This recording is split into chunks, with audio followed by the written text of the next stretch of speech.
why many Filipinos lack discipline.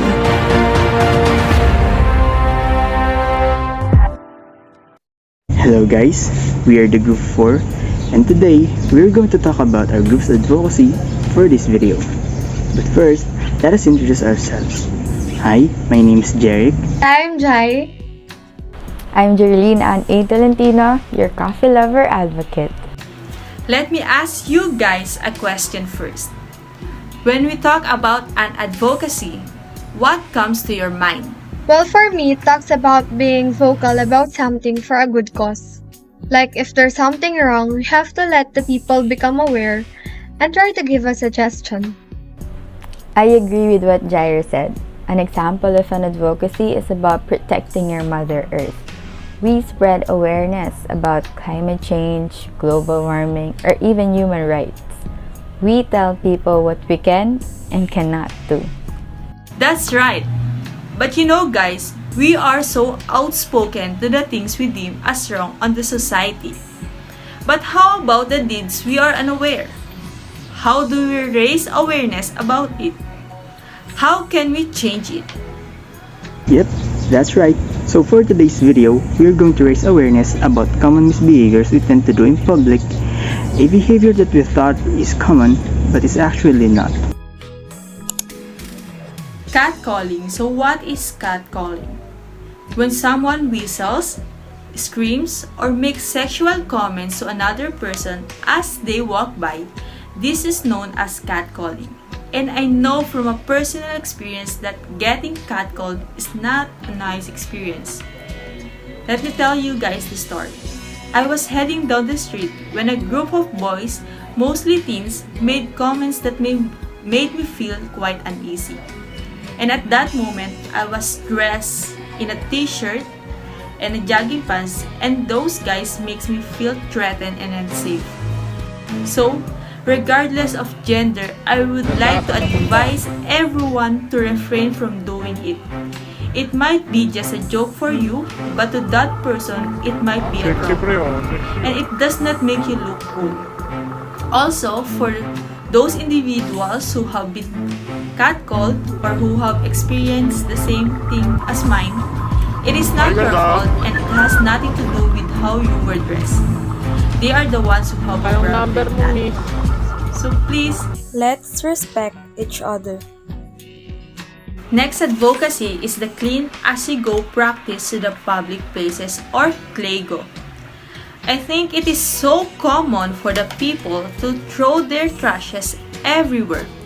If there's no trash can outside, people will just squeeze their trash somewhere and leave it there.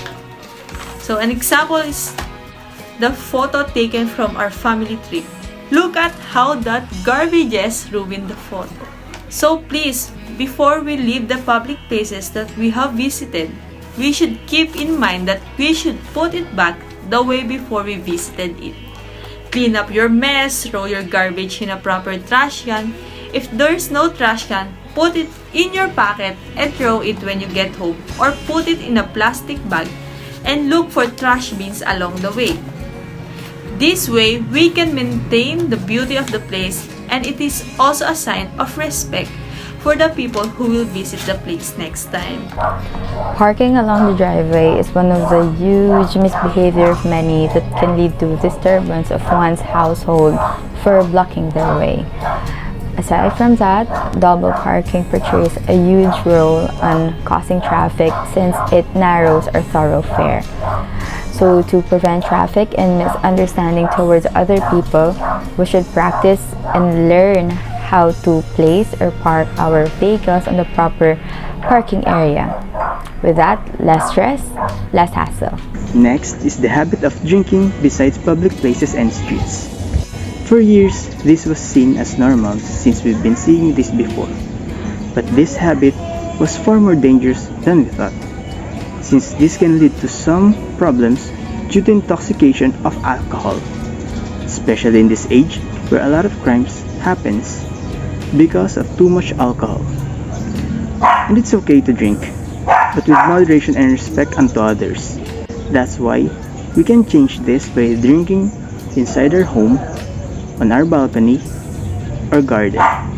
In this way, we can guarantee that we're safe and we can enjoy without compromising others. Scientists from NASA declare that we only have 3 to 5 years left in order to save the Earth before it's too late. So I'm encouraging everyone to listen and to reflect on my concerns for the environment. The correct waste disposal comes first. We are well aware of the consequences and the need of managing our garbage responsibly. The best approach to deal with it is segregation. Determining the biodegradable that we can compost to build future soil, non-biodegradable that we can reuse, and hazardous garbage that may be gathered to recycle and turn into useful products is an efficient strategy to avoid waste management issues. Another platform is Going Zero Waste. Zero Waste is an advocacy campaign that aims to guide people in changing their lifestyles and practices towards sustainable systems in an ethical, economical, and efficient way, and to ensure that waste becomes valuable for other uses. Aside of environmental concerns, my other concern is drag racing on public highways. The Land and Transportation Office and Traffic Code makes it illegal to drive at excessive speed. I've lost too many people from drag racing on public highways, and many of families experienced this too, wherein the lives of their loved ones was taken away by drag racing. That is why a local regulation prohibiting drag racing activities must be enacted to prevent accidents, distractions, and life hazard. These are the most pressing concerns in our town. For a better nation, we need to take effective action. For improvement of our society, we must be accountable and act accordingly.